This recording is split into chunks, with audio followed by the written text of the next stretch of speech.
नमस्कार दोस्तों, मैं हूं राज। आप देख रहे हैं हाईवे 33।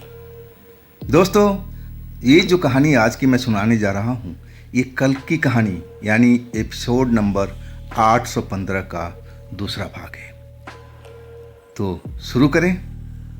ये कहानी है महेश जी का, जो मध्य प्रदेश के रहने वाले, और घटना जो उनके साथ में घटी थी 2007 में।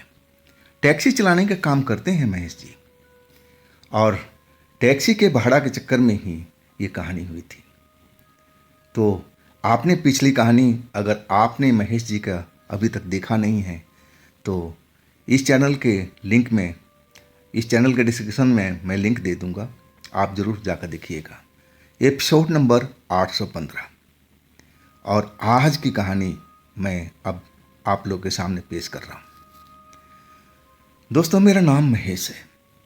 आपने मेरी पिछली वीडियो तो ज़रूर देखा होगा। अगर नहीं देखा होगा तो ज़रूर उस वीडियो को ज़रूर देखिएगा, उससे कहानी का मज़ा डबल हो जाएगा। ये जो मेरे घटना घटी थी ना, उसके बाद मैं अपने घर पहुंचा। वास्तव में उस रात मुझे बहुत ही डर लग रहा था। मुझे लग रहा था कि जो मैंने किया है मुझे करना नहीं चाहिए। मेरी जान पर बनाई थी। अगर वो तांत्रिक बाबा ऐन वक्त पर मेरी मदद नहीं करते तो हो सकता था कि मेरे साथ कुछ भी हो सकता था, कुछ भी बुरा हो सकता था। मैं बहुत ज़्यादा डरा हुआ था, लेकिन करे तो क्या करे। पैसे भी तो कमाना था, मेरी टैक्सी का ईएमआई भरना था, घर के बहुत सारे खर्चे जो इस टैक्सी के माध्यम से ही चलता था, तो भी तो कमाना जरूरी था। लेकिन मैं समझ गया कि देखो, ऐसे काम में तो जोखिम होते ही है। और उस जगह पर जहाँ गए थे वो तो पहले से ही भूतिया थी। मुझे उन लोगों को वहाँ पर लेके जाना नहीं चाहिए था, लेकिन मुझसे ये गलती तो हो चुकी थी। आगे से ऐसी कोई गलती मैं नहीं करूँगा। लेकिन जाना तो है उनके पास में। और अगले दिन तय वक्त पर, तय तय टाइम पर मैं पहुंच गया था। शाम के 7 बजे उस कोठी में अंदर में बातचीत हो रही थी। मैं जब दरवाज़ा खटखटाया ना, तो तांत्रिक बाबा शायद किसी को बात कर रहे थे। और वो जो खूबसूरत लड़का था, जो लड़की के साथ में रहता था, मुझे लगता था कि उसका कोई प्रेमी है। और अंग्रेजी में लोग आपस में बात करते थे तो इतना मैं समझ नहीं पाता था। और वही खूबसूरत लड़का मेरे को आया गेट पर, गेट खोला, बोला आगे भी आप आ जाइए अंदर। इसके बाद मैं उस बैठक में चला गया था जहाँ पर तीनों लोग बैठ करके आपस में चर्चा कर रहे थे। तांत्रिक बाबा देख करके मुझे मुस्कुराए और कहने लगे, ड्राइवर भाई कैसी रही, डरे तो नहीं ना? मैं तो अंदर से डरा हुआ तो जरूर था, लेकिन मैं चेहरे पर हंसी लाते हुए कहने लगा, नहीं नहीं, मैं डरा नहीं। आप हमारे साथ हो ना, तो मुझे किस बात की डर है।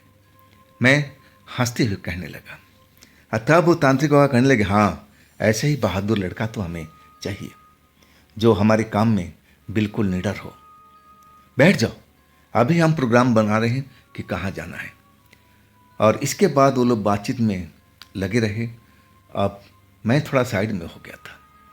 8 साढ़े 8 बजे के आसपास में उनका जो खाना था होटल से आ चुका था, और वो लोग खाना खाने के लिए मुझे भी बुलाए। ड्राइवर भाई खाना खा लो, भोजन कर लो। और इसके बाद हमने खाना भी खाया। रात के करीब 10:30 बजे वो लोग रेडी हो गए थे, अपने अपने बैग लेकर के, और हमारे को बोले कि भैया अब हम चलते हैं। कहाँ जाना है मुझे कुछ भी नहीं मालूम, लेकिन दिल धड़क रहा था कि कल जैसा कोई हादसा ना हो आज हमारे साथ में। अब तांत्रिक रास्ता बता रहे थे, और उसी रास्ते पर हम अपना कार को ड्राइव करते चले जा रहे थे। आखिरकार शहर से हम दूर निकल चुके थे, और काफ़ी दूर, कम से कम 3 साढ़े 3 घंटे का सफ़र था। और रोड के किनारे एक पतला रोड जा रहा था, उस पर वो मुड़ गए थे। कहने लगे, इस पर गाड़ी को मोड़ लो। मैंने वैसे ही किया। वो देखा कि जो रास्ता था ना, जरूर अंदर गांव की साइड में जा रहा था। अब फिर वो थोड़ी देर के बाद में गाड़ी रोक लिए और कहने लगे कि थोड़ी देर रुको, मैं कुछ देख रहा हूँ, कुछ महसूस कर रहा हूँ, और तब मैं बताऊँगा कि आगे चलना है या पीछे चलना है। इसके बाद वो उतर गए थे। हालांकि वो लड़का लड़की कार के अंदर ही बैठे थे। अब फिर वो आगे चलते गए और अब दिखाई भी देना बंद हो गए थे। लेकिन कुछ देर के बाद उन्हें लौटे और कहने लगे कि हाँ, हम सही जगह पर आ गए हैं, आप लोग उतर जाओ, हम लोग यहाँ से पैदल ही चलेंगे, पास में ही हैं, ज़्यादा दूर हमें जाना नहीं पड़ेगा। इसके बाद वो लड़का लड़की अपने बैग वगैरह लेकर के उतर गए और मुझसे भी तांत्रिक बाबा कहने लगे कि ड्राइवर भाई चलो हमारे साथ में, अकेले यहाँ क्या करोगे, तुम्हें अकेले डर भी लगेगा, यहाँ पर हम लोग के साथ में रहोगे तो अच्छा ही रहेगा। मैं भी यही सोच रहा था कि मैं अकेले इस रात में इस सुनसान जगह पर बिल्कुल नहीं रहूँगा। मुझे ऐसे ही डर घबराहट सी हो रही थी और आखिरकार मैं उन्हीं लोग के साथ में पीछे पीछे चल पड़ा था। वो लोग अब जो सड़क थी, सड़क से नीचे एक कच्ची रोड पर उतर गए थे। आगे आगे तांत्रिक बाबा और पीछे पीछे हम लोग। कुछ दूर चलने के बाद में एक जैसे बड़ा सा पोखर जैसा था। पानी उसमें आधा भरा हुआ था, आधा खाली था, मतलब आधा ही कहा जा सकता है। और जलकुंभ भी उसमें पूरी तालाब में फैला हुआ था। और तालाब के किनारे आकर के रुक गए और उन लड़का लड़की से कहने लगे कि बस हमारा यही स्थान है, हम इसी स्थान पर आज खोजबीन करेंगे। मुझे जो मालूम पड़ा है कि इस तालाब में यहाँ पर आत्माएं रहती है, और फिर हम लोग तैयारी कर लेते हैं। लड़का लड़की अपना जो भी उपकरण लिए हुए थे उसको लगाना शुरू कर दिया। कई तरह की लाइटें थी, कैमरा था, और वो लोग इधर उधर कैमरा लाइटें सब लगाने लगे थे। अब मैं तो दूर से तमाशा देख रहा था। अब काफ़ी देर हो गया, वो लोग सेटअप कर चुके थे और सेटअप करने के बाद वो लोग अब पीछे आ गए थे। तांत्रिक बाबा भी मेरे पास आ गए थे और कहने लगे ड्राइवर भाई आज देखना, आज आपको भी आज डरावना लगेगा इस जगह पर। मैं बड़ी मुश्किल से इस जगह को पता लगाया हूँ और तब मुझे ज्ञात हुआ है कि इस तालाब में प्रेत आत्माएं बहुत सालों से रहती आ रही हैं। देखना थोड़ी देर में सब कुछ अपने आप पता लग जाएगा। लेकिन जो उपकरण लगाए हुए थे लड़का लड़की ने, जो लाइटें थी, जो कैमरा था, सब कुछ तो चल रहा था। लेकिन जैसा उस कहना था बाबा का, अभी तक कोई भी साक्ष्य जैसे मौजूद नहीं हुआ। भूत प्रेत का कहीं भी हलचल, कोई भी संकेत हमें दिखाई नहीं पड़ा। वो लड़का लड़की बार बार अब अपने कैमरा उपकरण के पास जा रहे थे, अब फिर वापस आते थे।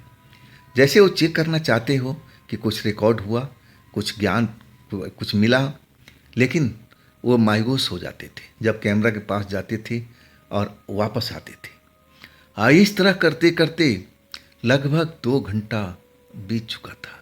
मतलब रात के अब आधी रात से ऊपर का टाइम हो चुका था। लेकिन अभी तक कोई भी संकेत ऐसा नहीं मिला कि इस जगह पर कोई भूत प्रेत रहते हो। आखिरकार वो लड़का लड़की अब तांत्रिक बाबा से बात करने लगे कि बाबा हमें नहीं लग पा रहा कि यहाँ पर कोई आत्मा रहती है। अगर होती तो अब तक हमारे कैमरे में या मेरे इक्विपमेंट में पता चल जाता। यहाँ कोई नहीं है बाबा, यहाँ तो हम लोग बेकार में आए हैं। आपको जिसने भी जगह के बारे में बताया है गलत सूचना दिया। अगर यहाँ होता तो हमें ज़रूर पता चलता।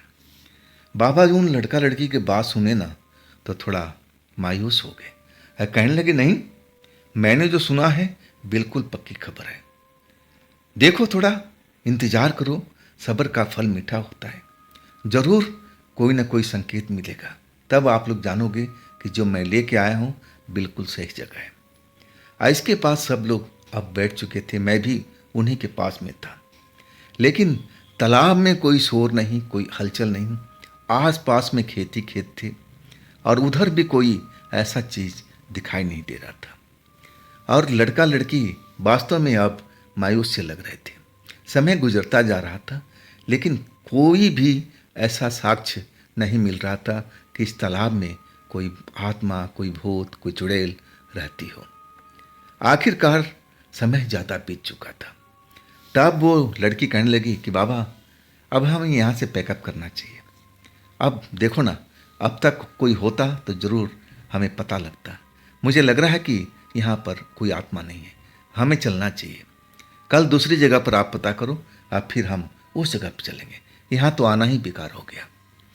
लड़की मायूस थी, लड़का भी मायूस था और बाबा भी उनकी बात सुन करके मायूस हो गए थे।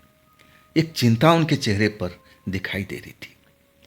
अब वो इधर उधर देख रहे थे, कभी तालाब में, कभी खेतों के पास, कभी इधर, कभी आसमान के साइड में, लेकिन कुछ हो तो अभी तो नजर आए। पूरा मैदान तो खाली था, जलकुंभी पूरे तालाब में फैली हुई थी। अगर उस तालाब में जरा भी हलचल होता तो जलकुंभी तो हिलने लगती, लेकिन सब कुछ माहौल वहाँ शांत था। आखिरकार लड़का लड़की सब अपना उपकरण अब पैक करके थैला में रखने लगे और मैं भी अब चलने के मूड में ही था कि ये लोग अपना बैग पैक करें और तब हम लोग कार में लौटे। इसके बाद इनको कोठी में छोड़े और फिर हम अपने घर को। मैंने अपना प्लान तो बना लिया था, लेकिन जैसे ही बैग पैक करके चलने लगे, बाबा बड़ा उदास देख रहे थे। शायद उनको दिल में ठेस पहुंची थी कि जो भी उनको जानकारी दिया था वो गलत निकला। इसलिए वो थोड़ा शर्मिंदा भी दिखाई दे रहे थे और बार बार उस लड़की को समझाने की कोशिश करते थे कि देखो, मैं जो सोर्स से पता किया हूं ना, वो सोर्स कभी गलत नहीं हो सकता है। मुझे 100% विश्वास है कि यहाँ पर आत्माएं हैं, लेकिन जानबूझकर वो तुम्हारे इक्विपमेंट के सामने नहीं आ रहे, जरूर यहीं पर आसपास में है। लेकिन वो लड़का लड़की कहने लगे बाबा समय ज़्यादा हो चुका है, अब तक वो नज़र आ जाना चाहिए था, कोई भी संकेत तो मिलना चाहिए था कि इस तालाब में कोई ऐसी चीज़ है। यहाँ तो तालाब में कोई हलचल तक नहीं हुई, तो कैसे माने, चलिए अब चला जाए। लेकिन वो बाबा आसानी से हार मानने वाले नहीं थे। आप फिर कहने लगे कि आप अपने इक्विपमेंट रखो, अब मैं कोशिश करता हूँ, मैं उन आत्माओं को बुलाने की कोशिश करता हूँ। अगर ये आत्माएं यहाँ पर होगी तो मेरे मंत्र के सामने तो जरूर आएंगे। हाँ, आपके उपकरण के सामने नहीं आई तो नहीं आई, लेकिन मेरा मंत्र कभी खाली नहीं जाता। मैं अपना मंत्र का उपयोग करूँगा और देखना आपको नंगी आंखों से नजर आएगी, उसमें उपकरण को जरूरत भी नहीं पड़ेगी, तब तो आप विश्वास करोगे। वो लड़का लड़की हैरानी से बाबा की तरफ देखने लगे और कहने लगे कि हाँ, अगर आप ऐसा दिखाएंगे तो और बढ़िया होगा, हम अपनी आंखों से देख लेंगे। अब मेरी तो हालत अब ज़्यादा कुछ खराब होने लगी थी बाबा की बात सुन करके कि आज फिर भूतों का दर्शन होगा, बाबा मंत्र से भूत बुलाएंगे, अगर कुछ उल्टा सीधा हो गया तो भाई अब क्या होगा। मैं तो बहुत घबरा गया था। अब मन ही मन कह रहा था बाबा से कि बाबा छोड़ो ना, जब ये लोग मान गए कि यहाँ भूत नहीं है तो आप जबरदस्ती भूत क्यों बुलाने की कोशिश कर रहे हो, चलो ना। लेकिन ये सब बातें अपने मन में कह रहा था, मेरे मन की बातें बाबा कहाँ सुनने वाले थे, वो भी अब जिद पर अड़ गए थे। अब फिर वो तालाब के पास जा कर के खड़े हो गए। लड़का लड़की और मैं तीनों लोग एक साथ में खड़े थे। बाबा तालाब के पास जाकर के अपने हाथ ऊपर उठा करके और ना जाने कौन सा मंत्र का उपयोग करने लगे, उच्चारण करने लगे। लेकिन करीब करीब आधा घंटा हो चुका था। अगर उनके मंत्र में पावर थी, शक्ति थी, अगर वास्तव में वहाँ पर भूत प्रेत होते तो अब तक तो उनको आ जाना चाहिए था, लेकिन ऐसा कुछ भी नहीं हुआ। अब वो लड़का लड़की अब थोड़ा बेचैन होने लगे थे। अब कहने लगे बाबा चलो, आप चलते हैं, यहाँ कोई भूत प्रेत नहीं है, ये ऐसी ही जगह है, आपको किसी ने बेवकूफ़ बना दिया है, चलिए। लेकिन वो बाबा अभी भी जिद पर अड़े हुए थे। कहने लगे कि नहीं नहीं, थोड़ा देर इंतज़ार करो, ज़रूर यहाँ पर आत्मा है, मुझे एहसास हो रहा है, लेकिन वो सामने नहीं आ रहे। मैं उनको बुलाने की कोशिश कर रहा हूँ, आप लोग थोड़ा शांत हो जाइए। अब उनकी बात सुनकर के हम लोग तो शांति थे, और फिर वो मंत्र का उच्चारण करने लगे थे, और तभी लगा कि तालाब में हलचल होना शुरू हो चुका, जैसे उसमें कोई जानवर घुस गया हो, कोई भैंस आ गई हो। जलकुंभी जो तालाब में भरी पड़ी थी अब इधर उधर डोलने लगी थी। हलचल काफ़ी तेज होने लगा था। जब हलचल ऐसा होने लगा तो वो लड़का लड़की आश्चर्य से तालाब की तरफ देखने लगे, एक दूसरे से इंग्लिश में बातें करने लगे। अब मैं इंग्लिश में तो कुछ जानकारी थी ही नहीं, थोड़ा बहुत हाय हेलो ही जानता था। अब वो कौन सी बातें बोल रहे थे कुछ समझ में नहीं आ रहा था। और तब तक ऐसा कुछ हमने देखा जो विश्वास ही नहीं कर सकते थे। उस तालाब के अंदर से एक काले रंग की परछाई सी बाहर निकली, जिसके बड़े बड़े बाल थे। देखने में शायद वो औरत ही लग रही थी, और बिल्कुल काले रंग की। उस रात में बिल्कुल और काली नजर आ रही थी। हालांकि वो चांदनी रात थी, आसमान में चांद दिखाई दे रहा था, लेकिन वो जो औरत थी बीचों बीच तालाब में जलकुंभी के पास में निकली थी, अपना सर बाहर निकाला था, और जिधर बाबा खड़े थे उधर देखने लगी थी। और इसके बाद बाबा चिल्ला पड़े, कहने लगे उस लड़का लड़की का नाम लेकर के कि देखो ना, वो रही सामने में, देखो, तुम्हें अब नजर आ रहा है। लड़का लड़की अपना उपकरण कैमरे वगैरह शायद बैग में से निकालने लगे थे, और तभी पीछे से ना जाने कौन सी शक्ति थी कि उनका बैग आगे की तरफ खींचने लगा। वो कैमरा भी निकाल नहीं पाए थे, ना अपना उपकरण निकाल पाए थे, और दोनों जो बैग था अब जैसे कोई दोनों हाथों में पकड़ रखा हो और आगे के साइड में खींचता चला जा रहा हो। ये जो अनहोनी हुई थी ना, देख करके लड़का लड़की दोनों डर गए थे, और बाबा जो थे अभी भी उस औरत की तरफ देख रहे थे, और वो औरत सर उठा करके बाबा की तरफ देख रही थी।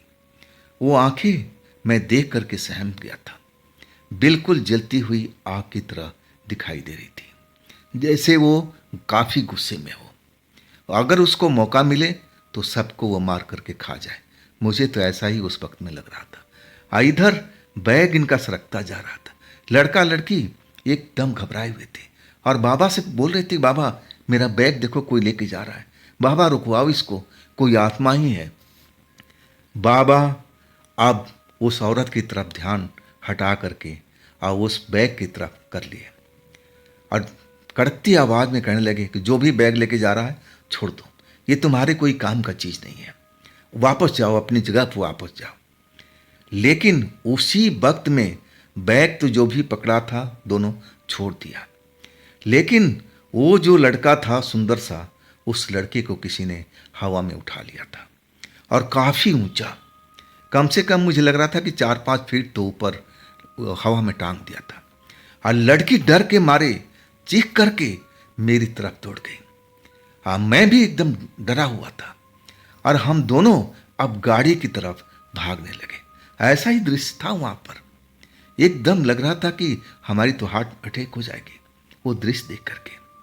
और बाबा अब जो तालाब के किनारे थे दौड़ते हुए उस लड़के के पास मदद करने के लिए पहुंचे, लेकिन जिसने भी उठा रखा था वो नज़र नहीं आ रहा था। और हम दूर जा कर के बाबा की आवाज़ सुनाई पड़ा कि तुम लोग भागो मत, तुम लोग रुक जाओ, भागोगे तो काम खराब होगा, मैं कह रहा हूँ मेरा ऑर्डर मानो, जहाँ है वहीं रुक जाओ। इसके बाद हम दोनों के दोनों लोग रुक गए थे। लड़की भी रुक गई थी, वो भी डरी हुई थी, लंबी लंबी सांस ले रही थी। मेरा भी कुछ ऐसा ही हाल था, डर पूरे शरीर में फैला हुआ था। आज मैं एक नया ही चीज़ देख रहा था, और वो बाबा अब उस बैग के पास पहुंच गए थे और आदेश दे रहे थे कि देखो, तुम इस बैग को अब तुमने छोड़ दिया है, लेकिन इस लड़के को भी तुम बाइज्जत धरती पर उतार दो, बिल्कुल रख दो, और तुम अपनी जगह चले जाओ। मैंने तुम्हें नहीं बुलाया था, तुम अपनी जगह पर जाओ। मैं उस औरत से मेरी बातचीत हो रही है और उसको होने दो। मैं सब कुछ देख रहा था। बाबा बिल्कुल डर नहीं रहे थे, और जैसे ही वाकई में उस जो भी शक्ति थी उसको आदेश दिए ना, तो जैसे बैग उसने छोड़ दिया था ना, वैसे ही उस लड़के को, खूबसूरत लड़के को नीचे उतार दिया था। और वो लड़का भी डर करके अब हमारी तरफ भाग करके आ चुका था, जहां हम दोनों लोग रुके हुए थे। और वो लड़की के सामने आकर खड़ा हो गया, अब पूरी तरह से कांप रहा था और लड़की को अंग्रेजी में ना जाने क्या क्या बोल रहा था। मैं इतना ही समझ पाया था कि इस जगह खतरनाक है, यहाँ पर हम लोग को रुकना नहीं चाहिए, जल्द से जल्द हमें चलना चाहिए। लेकिन बाबा जो थे अब उस औरत की तरफ मुड़ चुके थे। वो औरत अभी भी खड़ी दिखाई दे रही थी। अब फिर उस औरत को आदेश देने लगे कि आप जहाँ से आई हैं आप कृपा करके चले जाइए, और देखिए हमारे पीछे आप लोग बिल्कुल मत आइएगा। मैं आप लोगों को आदेश दे रहा हूँ, अगर आप हमारे पीछे आएंगे तो हम आपको छोड़ेंगे नहीं। मैं बस आपको देखने के लिए बुलाया था कि आपकी मौजूदगी यहाँ पर है या नहीं है। मैं अब जान चुका हूँ कि आप इस तालाब में रहती हैं, आपका ये घर है और आसपास में और भी लोग रहते हैं। तो मैं सबसे कहना चाहता हूँ कि जो जहाँ रहता है वहीं पर रुके। अब हम लोग इस जगह से वापस जा रहे हैं। हमारा काम बस इतने ही जानकारी लेना था कि आप लोग यहाँ रहते हो या नहीं हो। हमारा काम अब खत्म हो चुका है। इसके बाद बाबा वहाँ से मुड़ चले थे।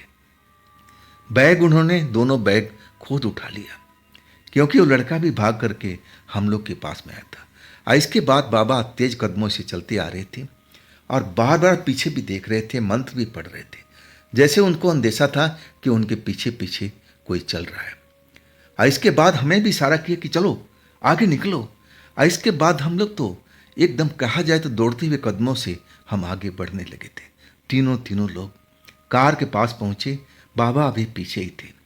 और जैसे ही बाबा आए अब बैग थमा दिया और कहने लगे मेरे से कि ड्राइवर भाई जितना जल्द हो सके तुम चलो यहाँ से।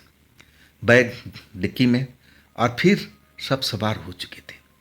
लेकिन जो तांत्रिक बाबा थे अभी भी रोड के साइड में देख रहे थे, हम मंत्र बुदबुदा रहे थे। फिर अचानक कहने लगे कि देखो मैं आपसे कहा था ना कि हमारे पीछे मत आओ, आप जहाँ हो आप वहीं पर चले जाओ, हमारे पीछा मत करो, नहीं तो आपके साथ में कुछ भी हो सकता है। मैं आपको मंत्र से जला भी सकता हूँ, आपको नुकसान भी पहुँचा सकता हूँ। इसलिए मैं आपसे गुजारिश कर रहा हूँ कि आप अपनी जगह पर चले जाइए और दोबारा हमारे को पीछा करने की ज़रूरत नहीं है। इसके बाद बाबा कहने लगे ड्राइवर भाई गाड़ी तेज भगाओ। और हमने वही किया था। मैं पसीने से नहाया हुआ था, डर के मारे दिल तेजी से धड़क रहा था। जो चीज़ मैंने देखा था वो आखिर डरने लायक था। और वो जो भूत के शोध करने आए थे अब तो अच्छी तरह से शोध कर चुके थे। दोनों लोग डरे हुए थे। उन्होंने शायद कल्पना भी नहीं किया होगा कि फिर आज उनको भूत का दर्शन होगा। अब भूत उनको हवा में उठा देगा उस लड़के को। इन्होंने कभी सोचा भी नहीं होगा, लेकिन आज सब कुछ हुआ। अगर उस टाइम बाबा का ये लोग चैलेंज नहीं करते ना तो बाबा शायद भूत को बुलाते भी नहीं और ना ये सब घटना होता। हम आराम से अपना घर लौट जाते। लेकिन इस लड़का लड़की ने चैलेंज दिया था कि यहाँ कोई भूत नहीं है। और तब बाबा को गुस्सा आया था और बाबा ने अपनी पावर दिखा दिया था। लेकिन मुझे संदेह था कि वो लोग हमारे पीछा कर रहे हैं, क्योंकि बाबा बार बार मैं तो काफ़ी तेज चला रहा था गाड़ी, लेकिन वो पीछे मुड़ करके देख रहे थे। हम मंत्र भी पढ़ते जा रहे थे। जब हम अपने उस कोठी में पहुंचे ना, और जब गाड़ी रोकी और सबसे पहले बाबा उतरे और हमें बोल दिया था कि तुम लोग गाड़ी में ही रुको। और उसके बाद गाड़ी के चारों तरफ उन्होंने एक घेरा बनाया, चक्कर लगाया, मंत्र पढ़ते रहे। अब फिर वो गेट के साइड में भी गए जहाँ पर उस कोठी का मेन गेट था, वहाँ पर गए, फिर वापस आए। अब फिर उन्होंने बोला कि अब सुरक्षित हो, आप लोग उतरो। और वास्तव में काफ़ी डरे हुए थे हम। मैं डिक्की से बैग निकाल करके कोठी में पहुँचाया। लड़का लड़की तो पहले ही जा चुके थे और इसके बाद बाबा भी अंदर, मैं भी अंदर, और वो घर का दरवाज़ा अंदर से बंद कर लिया गया था। अब बाबा कहने लगे कि ड्राइवर भाई आज आपको कहीं जाना नहीं है, रात यहीं गुजारो और सुबह में अपने घर जाना। इसी में आपकी भलाई है। मुझे संदेह है कि वो आत्माएं यहाँ तक पीछा करती हुई आ गई है। हो सकता है कि आप इस वक्त अपने घर जाओ और वो आत्माएं आपके साथ जाए, आपके साथ कुछ बुरा कर दे। इसलिए मैं मना कर रहा हूँ। बाकी मैं कोशिश में हूँ कि वो आत्माएं किसी को परेशान न करें। इसके बाद हम लोग अब उसी जगह पर पूरी रात बिताया था। लड़का लड़की तो अपने अपने कमरे में चले गए थे। मुझे आज तक नहीं मालूम पड़ा कि वो आपस में उनका रिश्ता क्या था। मैं समझ ही नहीं पाया था। मैं तो समझा था कि ये एक दूसरे का प्रेम करते होंगे, लवर होंगे। लेकिन जब दूसरे कमरे में गए ना, तब मुझे थोड़ा संदेह होने लगा कि आपस में इनका रिश्ता क्या है। और जो बाबा, तांत्रिक बाबा और मैं ड्राइंग रूम में अब बैठ करके रात बिता रहे थे। मैं डरते डरते तांत्रिक बाबा से पूछा कि बाबा, ये वास्तव में भूत हमारा कब तक पीछा करेंगे? तब तांत्रिक बाबा कहने लगे कि आज रात तक, कल दिन में सब कुछ मैं सही कर दूंगा। इसके बाद वो भूत दोबारा हम लोग के पीछे नहीं आएंगे। मैंने बोला, बाबा आप पक्की बात कह रहे हो ना? कहीं हमारे साथ फिर ऐसा कुछ कांड ना हो जाए। मैं बहुत डरा हुआ था। बाबा जो थे कहने लगे कि नहीं ड्राइवर भाई, ऐसा नहीं होगा। मैं ऐसा ही कुछ करूँगा कि वो आत्माएं हम लोगों को पास में बिल्कुल नहीं आए, ना किसी को परेशान करें। मुझे मालूम है वो आत्माएं अभी भी तुम्हारे कार के पास में चक्कर काट रही है, लेकिन सुबह हो जाने दो। इसके बाद में मैं कुछ ऐसा उपाय करूँगा कि सब कुछ सही हो जाएगा। अब वास्तव में वो रात हमने ना मैंने सोया था ना तांत्रिक बाबा।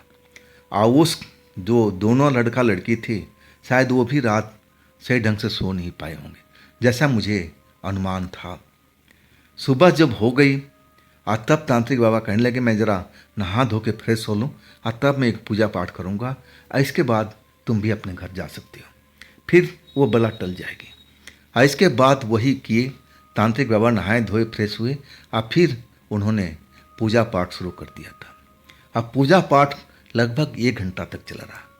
और इसके बाद वो उठे और कहने लगे कि ड्राइवर भाई, अब आप अपने घर जा सकते हो। अब आपको डरने की बिल्कुल भी आवश्यकता नहीं है। और सही मायने में तब जा कर के मुझे लगा कि मैं अब सुरक्षित हूँ। और इसके बाद मैं बोला कि क्या आज शाम को आना है? लड़का लड़की वहीं पर थे। वो जो लड़का था ना, कहने लगा कि नहीं ड्राइवर भाई, आप 2-3 दिन तक आराम करो, हम भी आराम करेंगे, और 3 दिन के बाद में आप आना, और फिर हम आपको बताएंगे कि आप कहाँ चलना है। मैं देख रहा था उस लड़के के चेहरे पर अभी भी डर साफ दिख रहा था, और लड़की के चेहरे पर भी डर था। उन्होंने मेरा पूरा पेमेंट किया, और जो इनाम उन्होंने दिया इस बार भी। मैं अब अपने घर चल पड़ा था।